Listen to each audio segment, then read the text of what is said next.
that I told you won't be any longer. Devil gonna leave you. He's heading over yonder. This week in game news, E3. That's the Electronic Entertainment Expo for the uninitiated. It's the biggest marketing event in video games of the year. It's where all the game studios show off all of their coolest stuff. Hence, it's the reason why this episode of Game News Update is an extra long extravaganza. We'll start off with the top 8 games and announcements from E3 2016, then, after some non-E3 news and game releases, because there's more to the world of game news than E3, we'll get back to, of course, E3. Expect to hear us go more in-depth with the stuff that was announced, and the stuff that you should be keeping an eye out for. Here's a hint, there's a whole lot of it.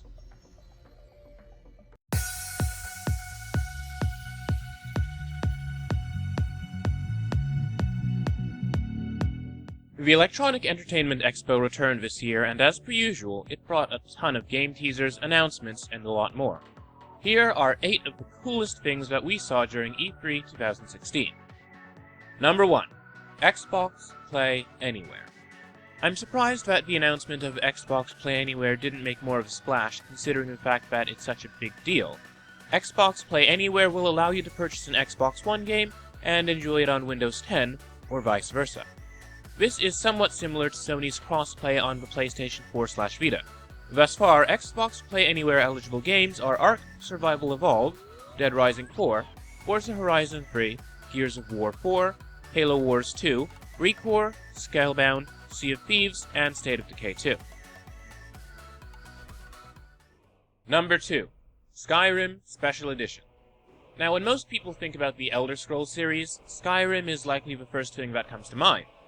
These days, The Elder Scrolls V Skyrim has seen great success, having sold millions of copies on the Xbox 360, PlayStation 3, and Windows. During E3, Bethesda announced that Skyrim Special Edition is in development for the Xbox One, PlayStation 4, and Windows. Now, this version of Skyrim has remastered graphics, new special effects, and, excitingly enough, mod support for the console edition of the game. Yes, you can have posh mud crabs on your Xbox One. This isn't the first time that Bethesda has brought game mods to consoles. Fallout 4 supports similar features. While we're talking about Fallout 4, number 3 is Fallout 4 in virtual reality.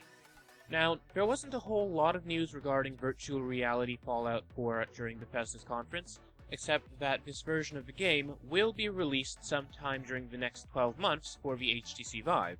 Though, knowing Bethesda, it'll probably come out a few months late and still launch with some bugs. Nonetheless, it is pretty exciting if it works out. Just imagine being totally immersed in the wasteland. That sounds pretty exciting and terrifying in itself.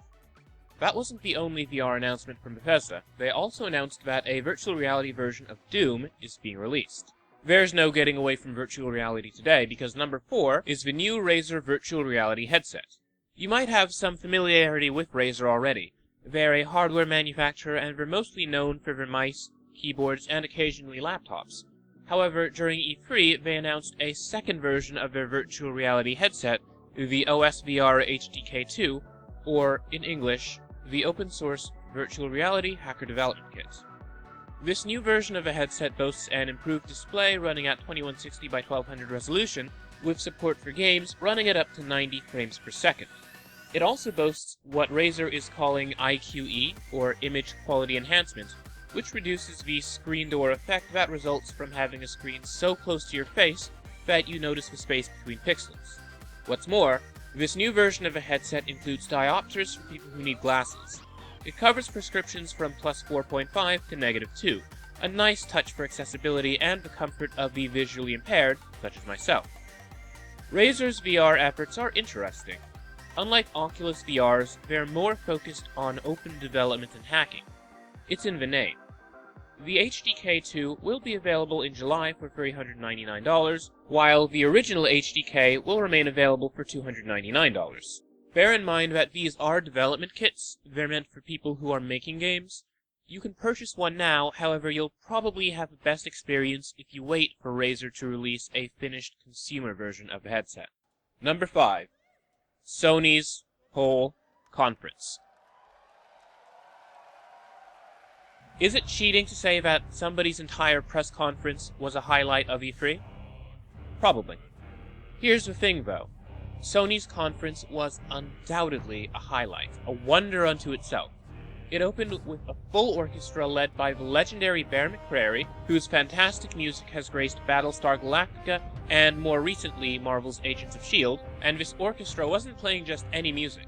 They were playing music from the upcoming God of War 4, which was then segued into with a gameplay demo. Then, what did we get? The Last Guardian. Not only did the new trailer unveil fresh gameplay footage, it also gave us a release date of October 25, 2016. As if that wasn't enough, Hideo Kojima, who has been making PlayStation games for nearly 20 years, came on stage to unveil a trailer for his next game, Death Stranding, which stars Norman Reedus. It's his first game since leaving behind Konami. Sony also unveiled a release date and price for PlayStation VR. October 13, 2016 and $399. But wait, there's more! Sony also gave us a new Spider-Man game. That's right, folks, the new Spider-Man is in development by Insomniac Games, and it looks very, very cool.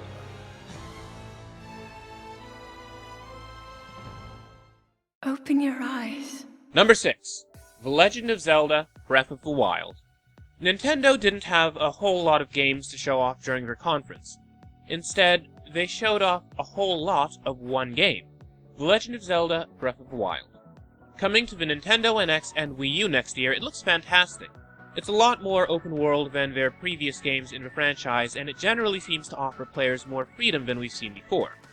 Personally, I'm excited for it. This game has the potential to be the best in the Zelda franchise. Between the tremendously expanded and increasingly emergent gameplay and the gorgeous art style, I'm as good as sold on Breath of the Wild. Number 7. Mass Effect Andromeda. We still don't have a solid release date yet for Mass Effect Andromeda, but it looks very promising. In-depth storytelling combined with galactic exploration and colonization in the Andromeda Galaxy? Yes, please. During E3, we got a fresh look at the game, which stars a new character named Ryder. While I admit to having never played the Mass Effect games, the premise of legitimate role-playing combined with an expansive open galaxy, or at the very least, a few good planets, sounds like too good a deal to pass up.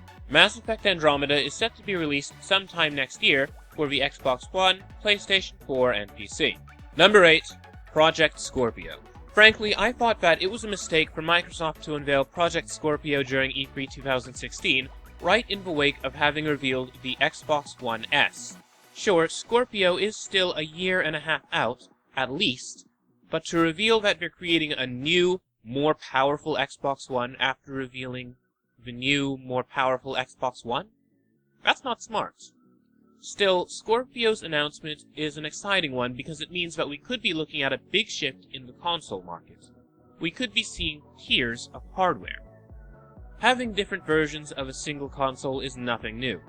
We've already seen it this generation with the new Nintendo 3DS. In case you're unfamiliar with it, the new Nintendo 3DS is a version of Nintendo's handheld console that features an extra little control nub and extra processing power, resulting in games loading faster on it, which is cool, and some games that only run on the new 3DS, which is nice for folks who own one, but absolutely awful for people who decided to support Nintendo during launch. This is something that Microsoft tried their hardest to assure us would not be a problem with Project Scorpio. Microsoft went out of their way to say, look, all the games for Scorpio and the Xbox One S and the Xbox One will work together. And I'm really hoping that they were telling the truth, because if they weren't, the Xbox game market's going to be a mess in a couple years. Don't people purchase game consoles to avoid worrying about configuration? Isn't it supposed to be a one-size-fits-all solution? Scorpio is throwing all that out the window. It could be very disruptive technology. Now, in case you didn't know what Scorpio is, don't worry, I'm not totally sure myself. All that's really known at this point is that it'll be a significantly more powerful version of the Xbox One, 6 teraflops baby, a version of the console that'll be ready for virtual reality and 4K gaming. Why this represents a paradigm shift is because generally, upgraded versions of consoles haven't been so radically changed. The big bump in power of Scorpio could bring versions of games that are significantly different between platforms. It's possible for developers to make a Scorpio version of an Xbox One game that's more robust than the version for the Xbox One and Xbox One S, and that's a big deal. What do you think? Was there anything from E3 that blew you away this year? Sound off below, or hit us up and follow at Blackman and Robin for all the latest game news, reviews, previews, and interviews. Follow me at Jordan_Cameron for my own views. Oculus VR has been shaking up the world of virtual reality, and not in ways that are entirely positive.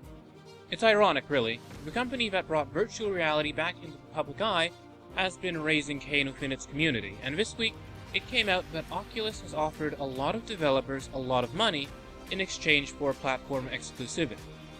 This is nothing new in the world of video games. Console manufacturers pay companies for exclusive games all the time, as well as for timed exclusivity, making a game come out first on a certain platform for a set period of time. This week, it came out in a Reddit post that Oculus VR had approached the developers of Serious Sam and offered them a whole lot of money to complete their game Serious Sam VR The Last Hope in exchange for an exclusivity deal. There was some later explanation of what happened. Oculus VR didn't want to hold on to exclusivity permanently, it was time-limited exclusivity. As you may guess, the Serious Sam developers turned down the money, saying that it wasn't right for them, and that they intend to launch their game on both the Rift and the Vive. During E3, a number of VR games were announced as having Oculus exclusivity, including the super popular Superhot. For Oculus, this news has further damaged their already tarnished reputation. Fans of virtual reality hate the idea of exclusives, and understandably so. Virtual reality is a nascent market, and it needs all the help that it can to grow. Having exclusive titles splits up the market. Imagine if certain games would only run on certain kinds of monitors because the manufacturer of said monitors paid for exclusivity. Isn't it preferable for the creators of these monitors to create the best monitors that they can and offer special features with their monitors rather than try and take something away from the competition? Between this affair and the DRM that Oculus has built into their headset, personally I'm disappointed in them, but I'm not mad at any developers who take them up on the offer, especially for smaller studios. Developing games is expensive. Accepting money for VR development, money to develop for a platform that's not guaranteed to bring you any sales, could be the difference between sinking and swimming, and according to the Serious Sam developer, it was a lot of money. I can't repeat exactly what he said, but let's just say it ended in a ton. What do you think about Oculus VR's exclusive games? Do you think that time-limited exclusivity is just as damaging to the market as permanent exclusivity? Hit us up on Twitter at Blackman and Robin and let us know. While we got an official launch date for the PlayStation VR during E3, after the show, Sony announced that yesterday and today, if you're watching this episode as soon as it's aired, the PlayStation VR would be available to demo at over 30 Best Buy and GameStop locations. And on June 24th, there will be about 300 places to try the PlayStation VR. Right now, you can try the device in New York City, Tampa, Florida, Chicago, Illinois, Grand Rapids, Michigan, Toledo, Ohio, and several other cities. Be sure to visit our site for a link to the full list. Overwatch received an important update this week. McCree and Widowmaker have both been nerfed. McCree's bullet damage has been reduced since he was just a little bit too effective as an all-around hero, thus breaking the balance of the game. Widowmaker, as well, has had damage reduced on her scoped shots, meaning that when she's sniping, she's a little less deadly. Unless, of course, she lands a headshot, as the headshot damage multiplier has been increased from 2 to 2.5. Her ultimate ability, Infrasight, has also been nerfed slightly. It now takes 10% longer to obtain. Later in the week, Jeff Kaplan, game director on Overwatch, took to the forums to let fans know that there are more content patches in the works, and there's currently a big focus on bringing competitive play to the game. He went on to say that there are new heroes and maps coming down the pipe, though for obvious reasons he couldn't say when to expect them or what to expect out of these heroes or maps. Kaplan also said that brawls and custom games are something that get talked about a lot, and that they'd like to improve the custom game experience. For now, however, much focus must remain on bug fixing. It's refreshing to see the developers of the game being this open with their community. Hopefully Activision Blizzard continues this way on into the future. It was this sort of communication that helped them maintain, and indeed to improve, their public image when the Tracer Pose controversy erupted earlier in the year.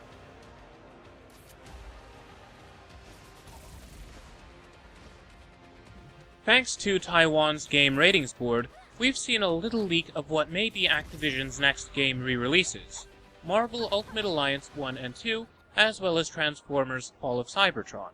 These both have been rated for the PS4 and Xbox One. The games were released on last generation's consoles. Now, the Marvel Ultimate Alliance games are Marvel-themed RPGs, whereas Transformers Fall of Cybertron is more of an action game starring, you guessed it, the Transformers. If you're into video game history, you might want to check out an upcoming movie called Beep, a documentary history of game sound, which is currently available to pre-order at beepmovie.com. It's exactly what it sounds like, a documentary on the history of video game music and audio. It's set to be released this summer, and it looks pretty cool.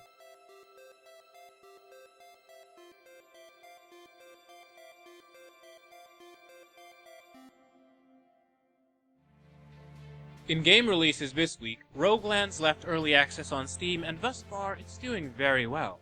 Roguelands is a roguelike platformer with some ARPG elements and optional co-op. It employs procedural generation for its worlds and features permadeath with progression. You get to hold on to loot that you've loaded into your spaceship in between plays of the game. The game's story sounds pretty interesting as well.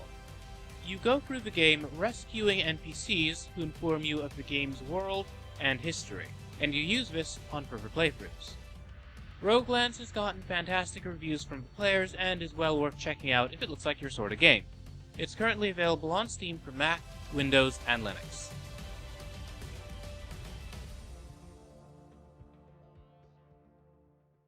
Also out on Steam is a game called Clumsy Runners.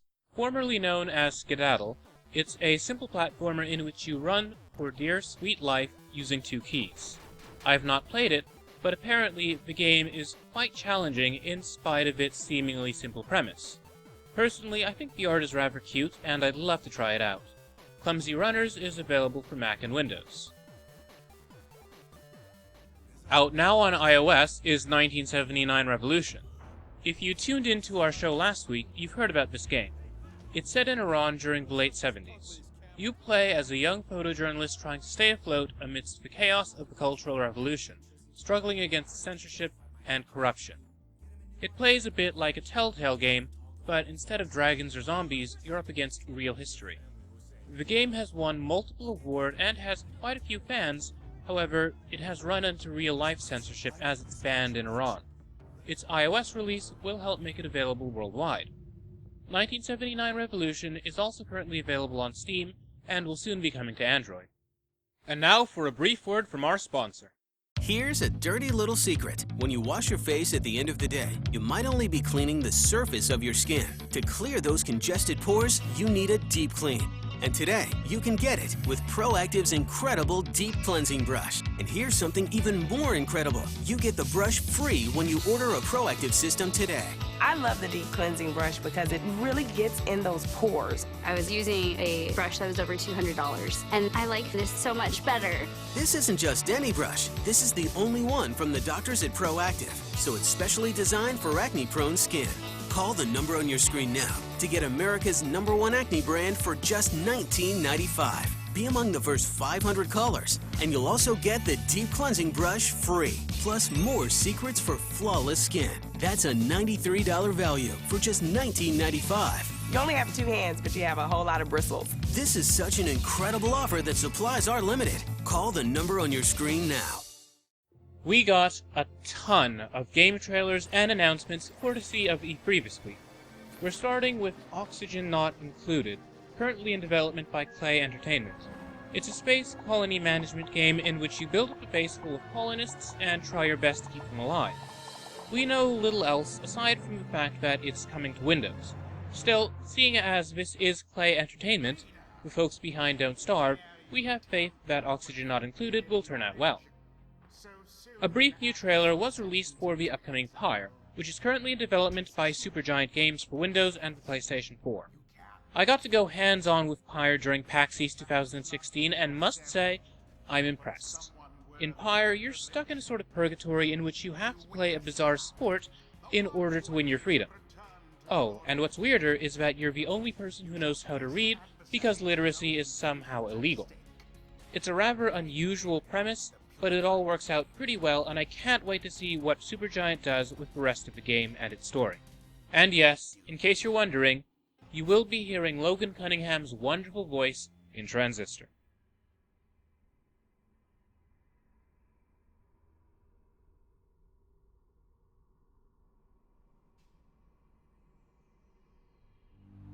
If you're looking for a survival game that does things a little bit differently, you may want to check out Overland. It's a post-apocalyptic squad-based strategy game set in Middle America.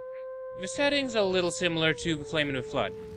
I get that sort of slow-paced survival game vibe from it, and from what I've heard, it draws on XCOM and FTL as inspirations. You ride the road with your team of survivors, riding a procedurally generated road.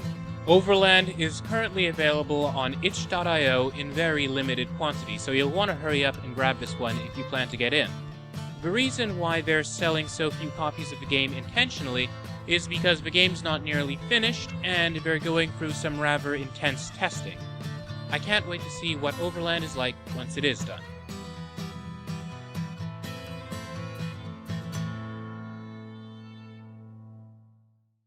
While E3 technically started on June 14th, the press conferences started well before then. They kicked off on Sunday when EA held their EA Play conference. They started the show off with a new trailer for Titanfall 2.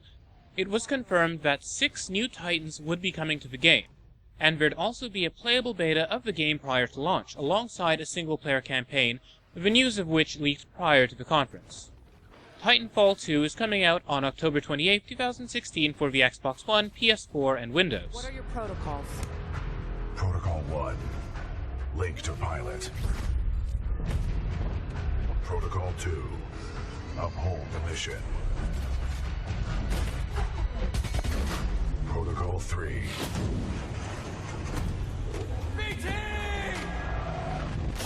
Protect the pilot. Madden NFL 17 was shown off, and well, it's Madden. I'll be honest, I know just about nothing about football or sports, but I do know that this new Madden will have what's being referred to as a commentary team, which is new and sounds kind of interesting. After Madden, EA announced their esports initiative, with Challenger, Premier, and EA Major events. The Challenger tier is for the smallest of competitions, the EA Major being for the largest. The first EA Major kicked off this weekend for Madden 16. At the heart of Mass Effect Andromeda is a question. How far will we go? EA then showed off Mass Effect Andromeda, which is still in development and set after the events of Mass Effect 3. In this game, you're looking for a new home for humanity. There's not much more information available about the game quite yet. EA just said that they'd show off more of it this autumn. We do, however, know that it's coming to the Xbox One, PlayStation 4, and PC sometime during early 2017.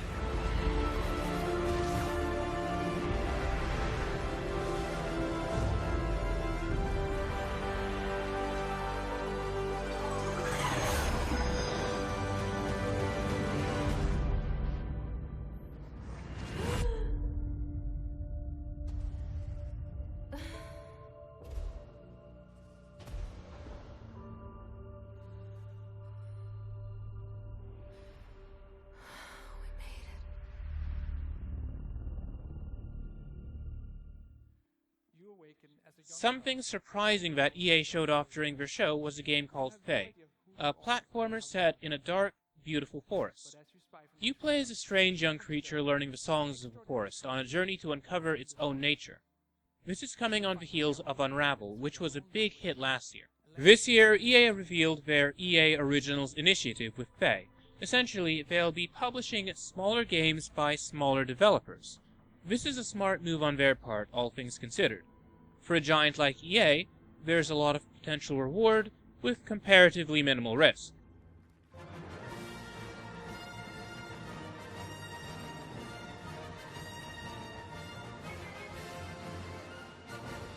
EA talked a little about the assorted Star Wars games.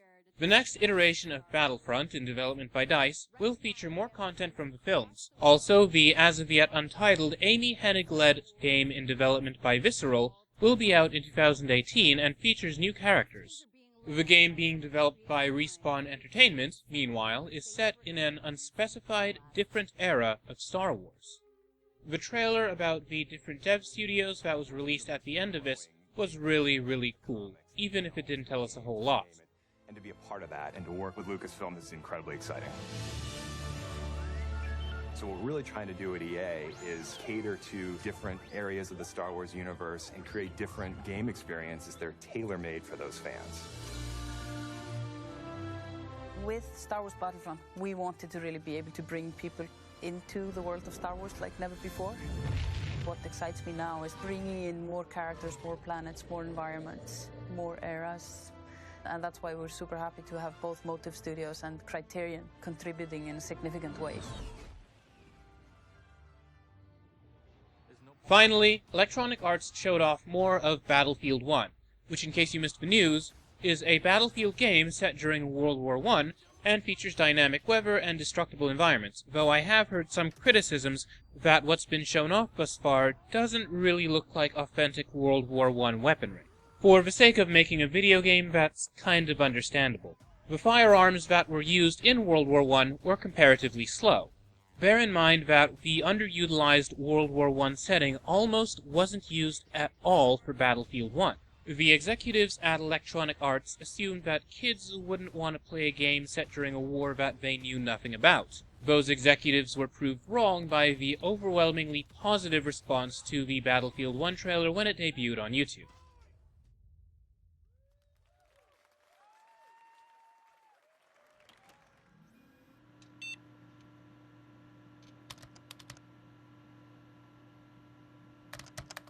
Moving on, Bethesda's E3 showcase opened with Quake Champions, which is the latest game in a franchise that's been kinda dead for a while. For you kids at home, Quake is a fast-paced arena shooter, the predecessor to your Call of Duties and your Overwatch. Quake Champions is in development by id Software for PC. Expect to hear more about it at QuakeCon. A new trailer was then shown off for The Elder Scrolls Legends, which is an upcoming TCG. It seems to have some similarities with Hearthstone on the surface, but it's got quite a few different mechanics. It looks pretty promising if you're in the market for a new trading card game. Now, we began public beta testing in April, and so far the feedback from the people who have been playing has been terrific. To celebrate E3 this week, we'll be letting even more of you into the beta to start playing. Now, if you haven't signed up yet, just visit Bethesda.net, create an account, and sign up, and be sure to keep an eye on your email. Afterwards, there was a trailer for the Fallout 4 Contraptions DLC, and news of a Fallout Shelter update that brings quests to the mobile base building game, alongside the announcement that Fallout Shelter will be coming to PC.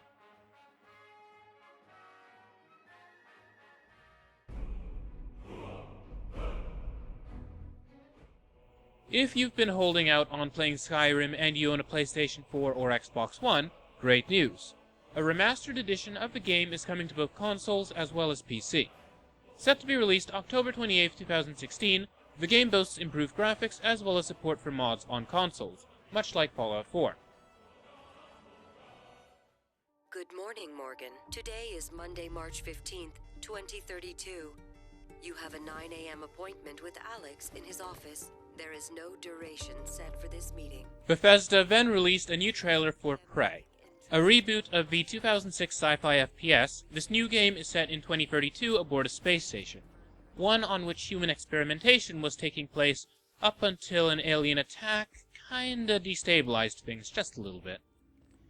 Bethesda showed off some fresh gameplay footage of Dishonored 2, a Victorian fantasy stealth game that's set to be released November 11, 2016 for Xbox One, PlayStation 4, and PC. By the way, the original Dishonored received a permanent price cut on Steam this week. The game is now $9.99. Now, the original Dishonored garnered great critical praise for its writing and for shaking up the stealth genre.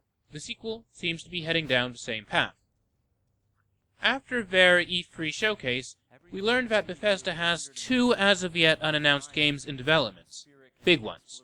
It's already known that The Elder Scrolls 6 is in development, though we also know that it's going to be a long time before we see that one.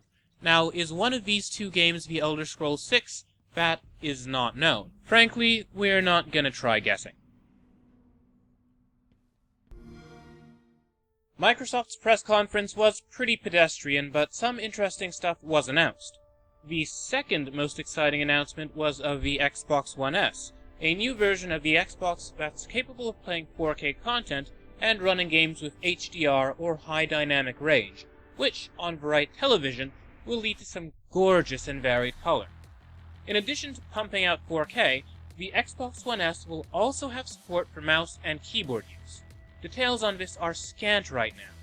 Chances are it's something that developers will have to fine-tune for individual games, as it would give FPS players an insanely unfair advantage in a number of games.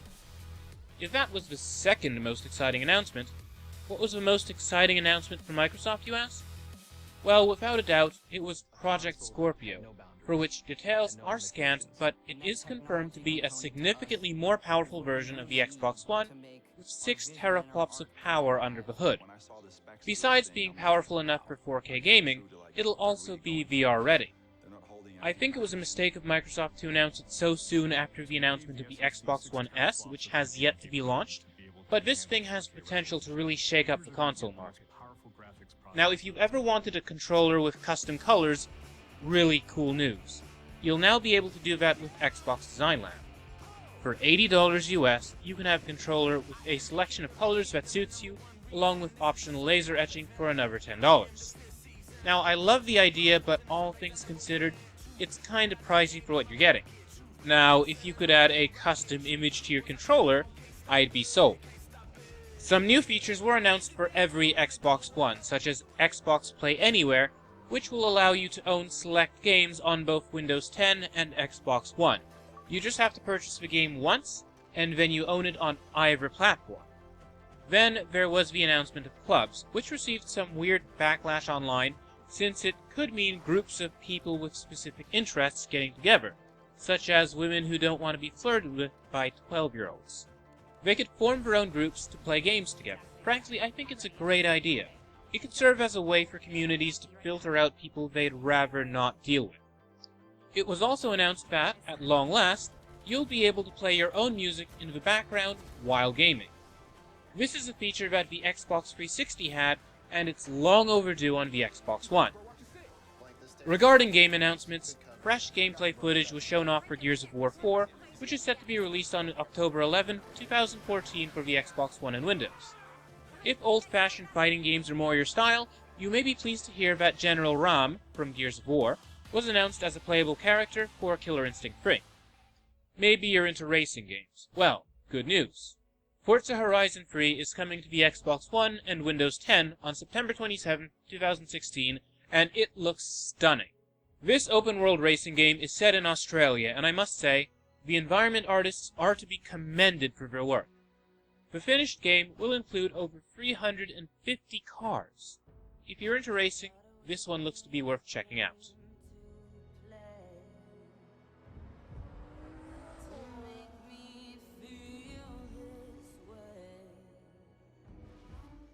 Tell 'em that I told you, won't be any longer. Devil gonna leave. One of the games that I'm most excited for, ReCore, got a fresh and incredibly stylish trailer at E3, which showed off the hotly anticipated gameplay. Am I saying hotly anticipated too much? Probably.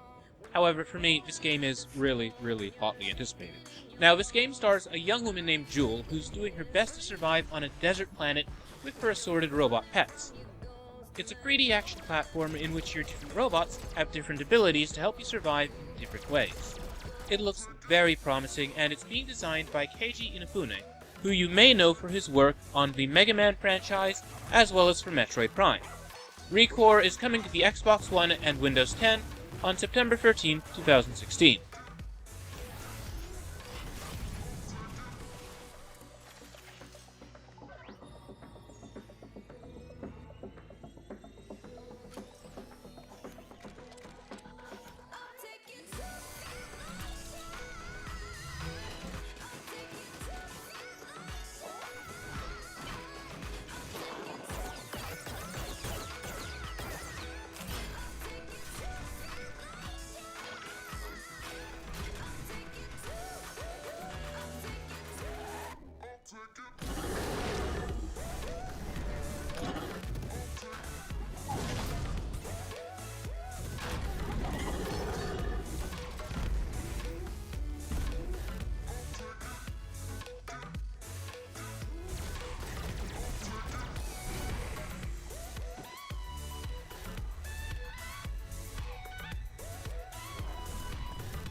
We got a new trailer and demo for Final Fantasy XV, which seems to have a rather different vibe from Final Fantasy games of old. I got kind of a weird sci-fi / fantasy urban feel from it, kind of mixed with some Shadow of the Colossus, and a bit of a teen road trip movie. That's not meant as an insult. I look forward to this cool new blend of elements. Hopefully it's not held back by stale fantasy tropes. This latest RPG in the long-running and ironically named series is set to be released on September 30th, 2016 on the Xbox One and PlayStation 4.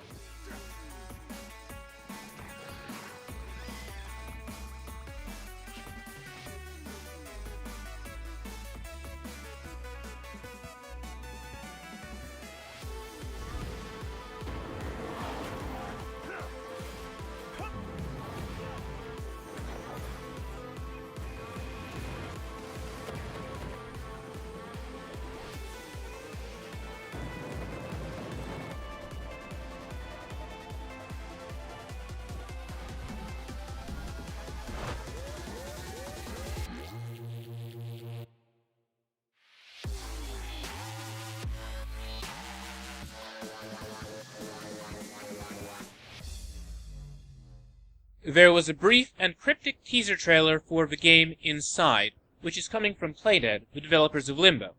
It's a puzzle platformer starring a young boy and, much like Limbo, it has a rather dark tone. Unlike Limbo, however, it does seem to have significantly more color. The gameplay has been compared to The Swabber. Now this game is coming to the Xbox One on June 29 and Windows on July 7th. Fresh gameplay was shown off for the darkly comical We Happy Few, which draws on both Brave New World and 1984 as sources of inspiration. It's in development by a team of former BioShock developers. Now in We Happy Few, you're trying to stay sober in a world in which drugs are mandatory. Everybody takes a drug called Joy that radically alters their perception of the truly, deeply dystopian reality. The world around you is a terrible place unless you're on the drugs, and everybody hates you unless you're taking your Joy. Now, it's a strange, dark game, and it's set to be released on the Xbox One, Windows, Mac, and Linux at some point in the future. Another game that I'm quite excited for is called Scalebound. Hideki Kamiya, who you may know for his work on Bayonetta and Okami, is taking the lead on this game. Now, Scalebound looks a lot like Monster Hunter, but starring a talkative rock and roller named Drew who wears Beats headphones and rides a dragon. I'm not making this up. It looks really awesome, and it's set to be released on the Xbox One and Windows 10. Maybe piracy is more your thing. Well, if that's the case, Sea of Thieves has you covered. In development for the Xbox One and Windows 10, it's a game in which you take to the high seas in search of treasure and adventure. You and your friends have to commandeer a pirate ship.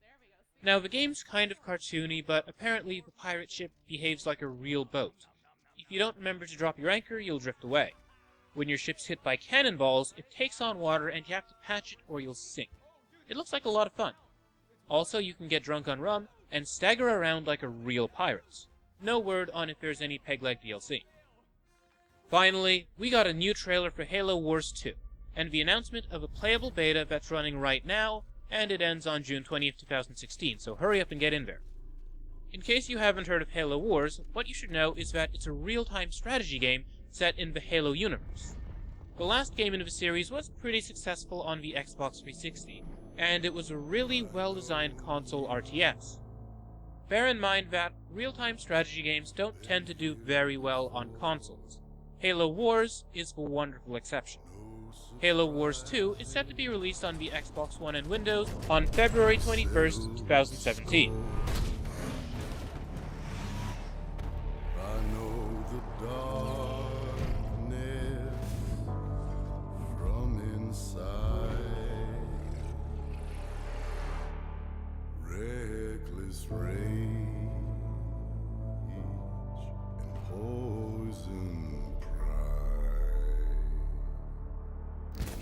Moving on to Ubisoft, their press conference opened with, well, this. Don't stop me, don't stop me, don't stop me. Hey, hey, hey! Don't stop me, don't stop me. Ooh, ooh, ooh. Don't stop me, don't stop me. Have a good time, good time. Don't stop me, don't stop me. Oh! Ubisoft, everybody. Very French.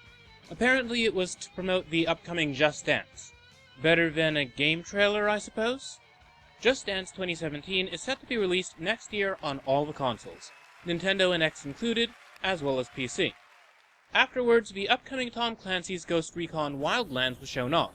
Revealed last year, it's set to be released March 7, 2017 for the Xbox One, PlayStation 4, and Windows. I'll let Dominic Butler talk about it because his enthusiasm is amazing. I offer the people a choice. To follow me or oppose me. It can also be used to make cocaine. So we asked, what if? What if a Mexican drug cartel moved in, took over the entire country, seized all of those coca resources to become the #1 producer of cocaine on the planet, effectively turning Bolivia into a narco state? This is the world of Ghost Recon Wildlands. Virtual reality had a place at Ubisoft's showing as they gave us a fresh look at the upcoming Eagle Flight, which is currently in development for the Oculus Rift, HTC Vive, and PlayStation VR. In Eagle Flight, you play as, wait for it, an eagle. That's right, kids, you're an eagle, soaring above the streets of Paris, hunting for prey, and playing games with your fellow eagles. As far as VR games go, this one sounds really exhilarating and pretty creative. It has a huge potential for motion sickness, too. Personally, I can't wait to try it out. Captain's log. Stardate 2016.165. Starship USS Aegis is preparing for her maiden voyage. We've gathered some of the most decorated officers in the Federation to test her limits and to prove her place among Starfleet's finest ships. We're en route to a secret testing facility and are proceeding to our destination at maximum warp.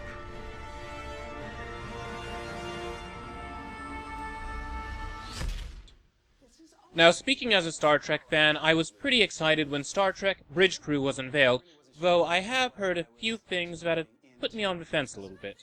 Star Trek Bridge Crew is a game set in the rebooted J.J. Abrams Star Trek universe, in which you're part of a brand new starship. You control the ship either as the captain, receiving a little bit of extra information and using that to pass along to your fellow crewmates. You can play as the engineer and keep the ship's systems running smoothly. You can work the ship's defenses and man the guns and pull the shields up when necessary. The game is currently being developed for use with virtual reality headsets, which is great. The trouble is, I've heard that the gameplay itself is sort of weak. You're pressing buttons after all, and that doesn't necessarily have to be a bad or boring thing. Keep in mind that one of the best received VR games thus far is called Keep Talking and Nobody Explodes, and this is a game in which you print out this gigantic manual and only one player uses a virtual reality headset to defuse a bomb, while the other players are literally just reading a manual to them. It sounds boring, but it's really well done. Star Trek Bridge Crew could be the same thing. Pressing buttons on a ship to control shields doesn't necessarily have to be boring, but it has to be handled right. I'll be keeping a close eye on Star Trek Bridge Crew. If it's developed properly, audiences could really engage with the game. Really, it has the potential to go where no Star Trek game has gone before. Ubisoft then told everybody in the audience to grow up. Ironic considering that they have the most juvenile conference at the show. Seriously though, they unveiled a game called Grow Up. The sequel to Grow Home, in Grow Up, you're once again in the shiny red boots of Bud, a robot on a mission to oxygenate his world with the power of botany. The original game received great critical reception and strong response from fans. Hopefully the sequel does just as well when it's released in August. Of trials and also President of Finland. After Grow Home, a couple of guys dressed as, I don't know. Were they dressed as bacon? Well, whatever they were wearing, they presented Trials of the Blood Dragon, a platformer that's out now on Steam for Windows. It's an unabashedly weird game set during the Fourth Vietnam War. Bear in mind, much like its predecessor, Far Cry Blood Dragon, it's very tongue-in-cheek and makes fun of big action movies and their ilk. Unlike its predecessor, however, it's in a very different genre. It's a platformer with some on-foot action as well as the on-motorcycle platforming of the Trials games. Thus far, it's gotten pretty good reception from fans and critics. It's a relatively short game, but apparently a rather fun one.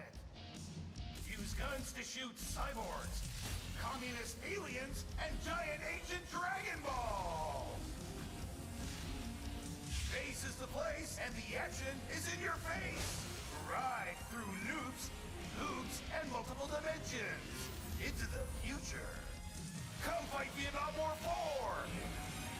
Together, forever, today! Trials of the Blood Dragon! Side effects may include euphoria and extreme patriotic views.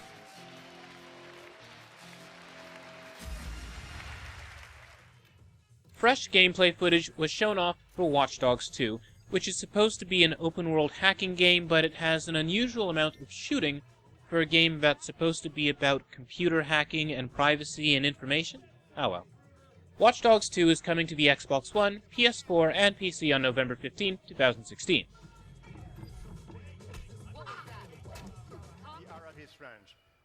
Finally, Ubisoft unveiled a really exciting-looking winter sports game called Steep. I'll be honest, I'm not into sports. Tacking winter onto sports can't make me care anymore, but goodness gracious, Steep looks pretty. I might play it just for the visuals. It's set to be released this December for the Xbox One, PlayStation 4, and Windows.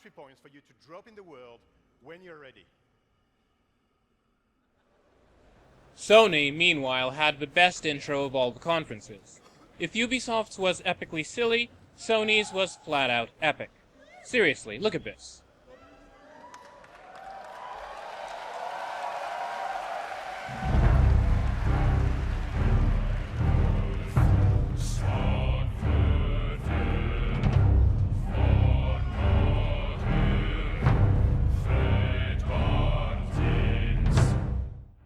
We got a full orchestra playing music from the upcoming God of War 4, led by Bear McCreary, followed by gameplay of the aforementioned. We got to see Kratos as a dad, with a beard. What are you doing? Now his guard is up. Only fire. Only fire. When I tell you to fire. This was followed by a trailer for a game called Days Gone, which seems to be some sort of post-apocalyptic biker game. At least it's not Ride to Hell 2. Gameplay was unveiled later. It looks like a more serious version of Dead Rising, with a little bit of The Last of Us thrown in. Then, things got really exciting when Sony gave us a new trailer for the hotly anticipated The Last Guardian, which showed off some gameplay, as well as giving us some clue as to the story. Your big, friendly bird hyena creature, Trico, maybe has some enemies? We finally got a release date of October 25th, 2016, which is a huge deal. This game has been delayed forever and ever and ever, and it's so great to see that it's finally, truly happening.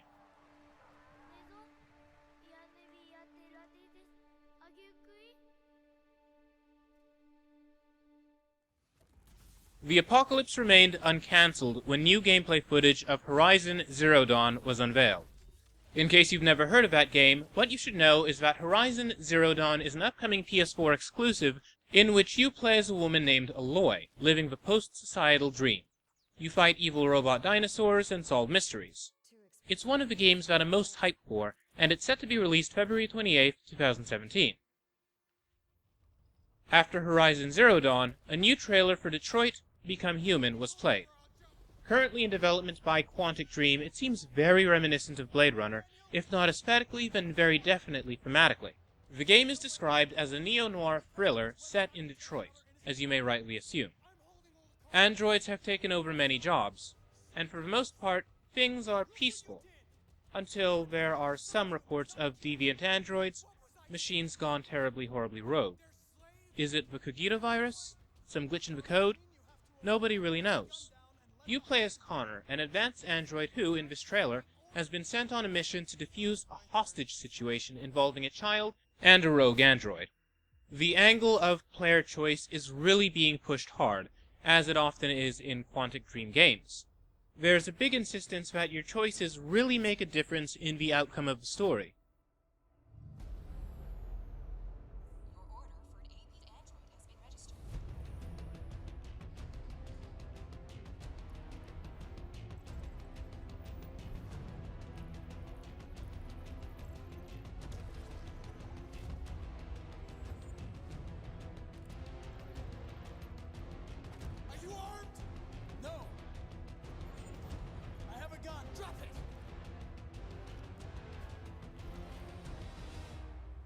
touch him and I kill you.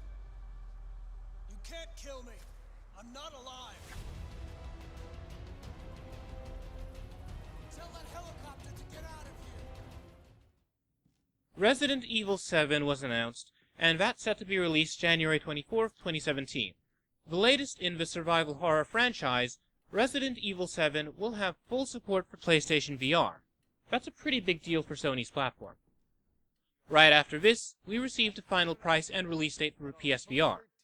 October 13th, 2016, at $399. We then received a trailer for Farpoint, a virtual reality sci-fi FPS in which you've been stranded on an alien world full of hostile creatures. Sony kept the VR stuff coming with a reveal trailer for Star Wars Battlefront X-Wing VR Mission, which is currently in development by Criterion, the folks behind the Burnout franchise. This Star Wars space dogfighting game will be free for those who own the PS4 version of Star Wars Battlefront. The VR ball kept rolling with the announcement of a VR Batman Arkham game. Some details for the game were later released. It's going to be a launch game for the PSVR, and it's more about Batman as a detective rather than Batman as a vigilante beating up crooks. Was that all? Nope. The virtual reality wouldn't stop as Final Fantasy XV, the VR experience, was announced.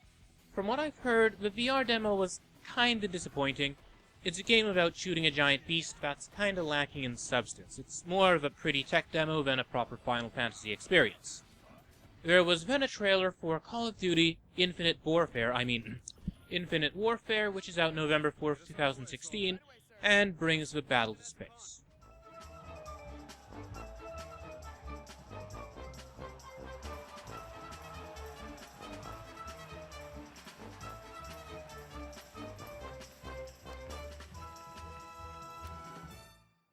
To bring the show back to life, Sony confirmed that Crash Bandicoot is coming back. Crash, Crash 2, and Crash Warped are being remastered for PlayStation 4. Before these games are released, however, everybody's favorite hyperactive mammal will be released in Skylanders Imaginators as a playable character. Skylanders, in case you haven't heard of it, is a game franchise that's been massively successful for Activision. Skylanders games are toys-to-life games, meaning that you purchase toys and use them as playable characters in games. Needless to say, this has been a massively profitable operation for Activision and other companies that have gotten involved.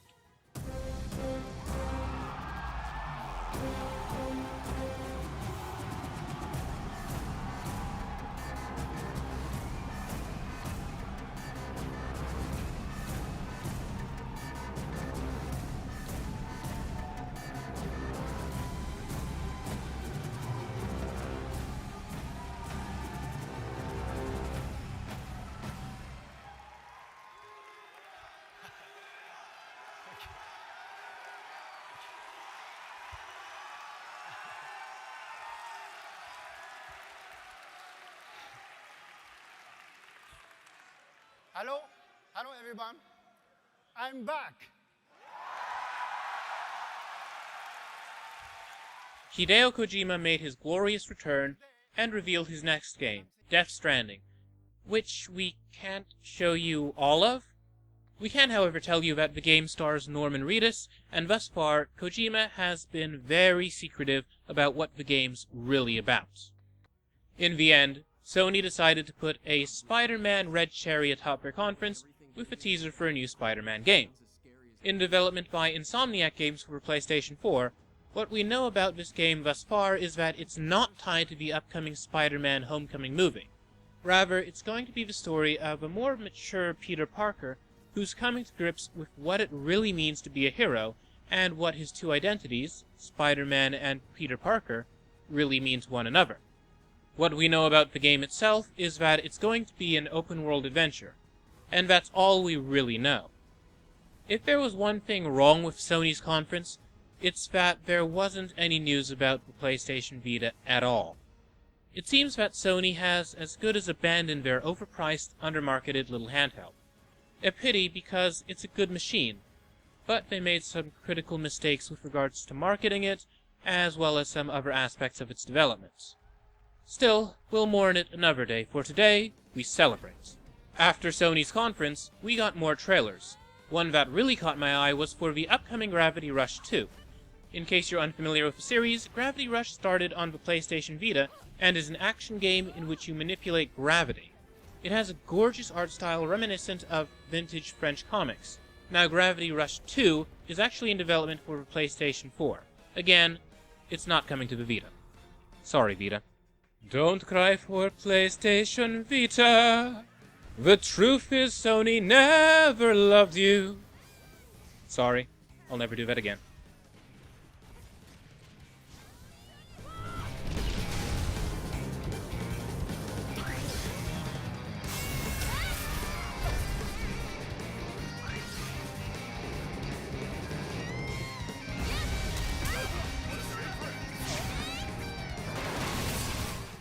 On Tuesday, Nintendo showed off the new Legend of Zelda.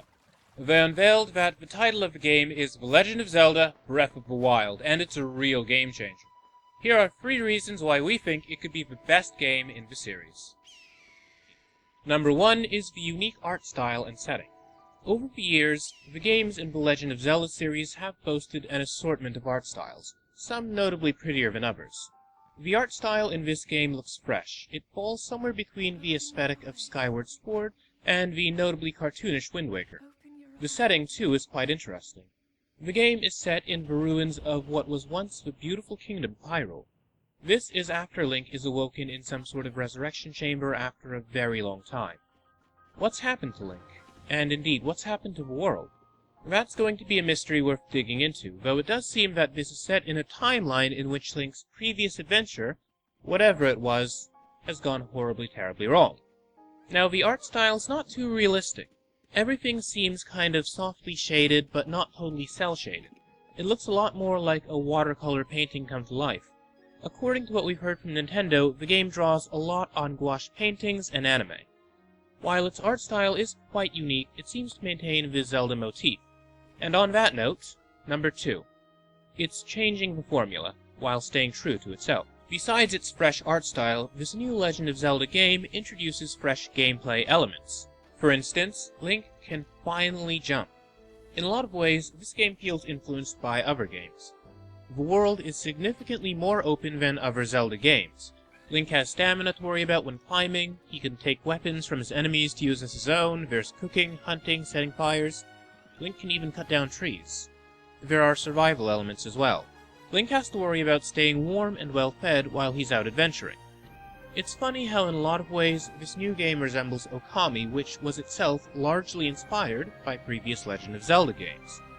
For all the changes, however, this new game is still very much Zelda. For instance, this is symbolized by the game's Japanese version of the logo, which has been designed in a way to resemble the art for the original Legend of Zelda. Nostalgic packaging isn't necessarily indicative that a game will be any good, of course. For that, we have to look at the game's package as a whole, which brings us to number 3. The meld of elements, which could make for amazing moments. Now, I'm a big fan of what's known as emergent gameplay, that is, when you have moments in a game that feel totally natural, like you came to a solution all on your own without the game guiding you to it. When you put together elements to solve a puzzle in a way that the game hasn't predefined for you. Based on what I've seen of the demos thus far, it seems that Breath of the Wild will let you make your own fun in a lot of ways. You have to consider the game's dynamic weather. The environments are quite affected by precipitation, and you, in turn, are affected by the temperature, and this all affects the way that you play the game. During one of Nintendo's E3 demonstrations with Scott Moffat, for instance, he lined up some explosive barrels and had them blow up in sequence just to show it could be done. You can use these elements in a variety of ways to solve puzzles, fight enemies, or otherwise play the game. You can set fires in the high grass, any mountains you see in the distance, or walls of ruins that are nearby. You can climb those and explore. Link has a glider, and hopping off the edge of a cliff doesn't mean jumping over the edge of the world and plunging to your death. You could glide down and see whatever's at the bottom of the cliff, be it treasures, or enemies, or a new puzzle, or what have you. Nintendo also showed off gameplay of the upcoming Pokemon Sun and Moon on their stream, which was quite cool, but it dragged on a little bit too long. Nintendo's approach to E3 this year, of showing off 2 games a day, Well, let's just say that it didn't go quite as well as they'd hoped. Now on Wednesday, Nintendo unveiled a new IP called Ever Oasis. Ever Oasis is an ARPG with some dungeon crawling elements in which you play as a person called a seedling with the goal of creating a thriving oasis in the desert. You have to organize a party in order to hunt for treasure in dungeons, fight monsters, and solve puzzles. And then you use all of this to build up your own little oasis town. Ever Oasis is set to be released on the Nintendo 3DS in 2017. Nintendo also revealed a game called Paper Mario Color Splash, which seems to take after Paper Mario Sticker Star. I've not played any of the Paper Mario games, though it seems that players feel strongly about Sticker Star. Apparently, it was quite mediocre. I'll be holding out for the reviews before trying out Color Splash, but I have to say that its trailer is incredibly stylish. Last week, we got a teaser trailer for Injustice 2. This week, we got another trailer for the upcoming fighting game that features everybody's favorite DC Comics characters. This trailer shows a bit of gameplay for Superman, Supergirl, Batman, Grodd, Aquaman, and others. Injustice 2 is coming to the Xbox One and PlayStation 4. It's set to be released sometime in 2017. If you're looking for good game deals, we have a couple of freebies from E3 this week. The first is Limbo, which, at the time of production, was free on the Xbox One store. Now, even if you don't own an Xbox One, you'll want to grab it as it'll be tied to your account.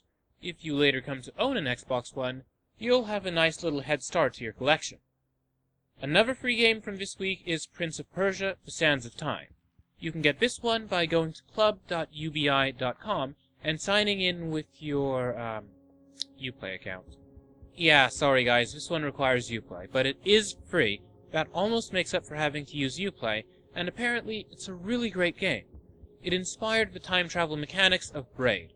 Also, Ubisoft has free games lined up for PC players up until December. What these free games will be exactly, I don't know. But it's clear that Ubisoft is trying to pull players to their PC distribution platform, in much the same way that EA has pulled new users to Origin with their on-the-house promotions. Finally, we leave you with the latest trailer for Abzu, which is set to be released on August 2nd, 2016 for PlayStation 4 and Windows. In Abzu, you play as a diver exploring the ocean and unveiling mysteries. Ancient mysteries. The artist behind Journey is one of the folks working on this stunning game. Check it out if it looks like your sort of thing. Now keep in mind, we haven't shown you every single trailer from E3 2016. Even on our E3 extravaganza show, it's just not possible. Or practical. Still, we hope that you enjoyed the show. Thank you for watching.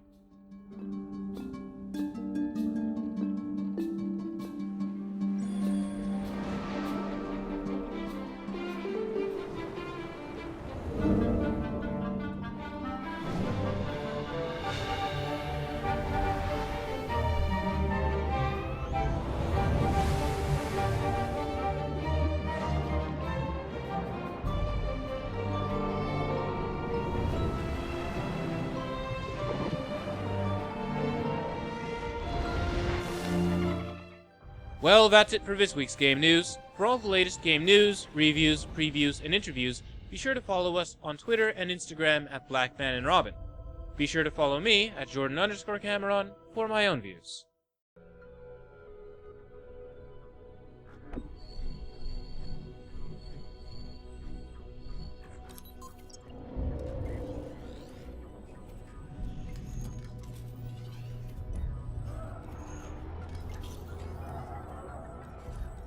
Robin, how much do you remember?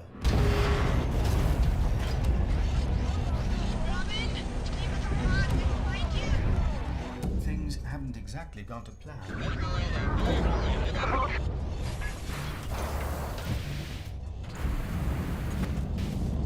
The good news, you're the first human to land on an extrasolar planet.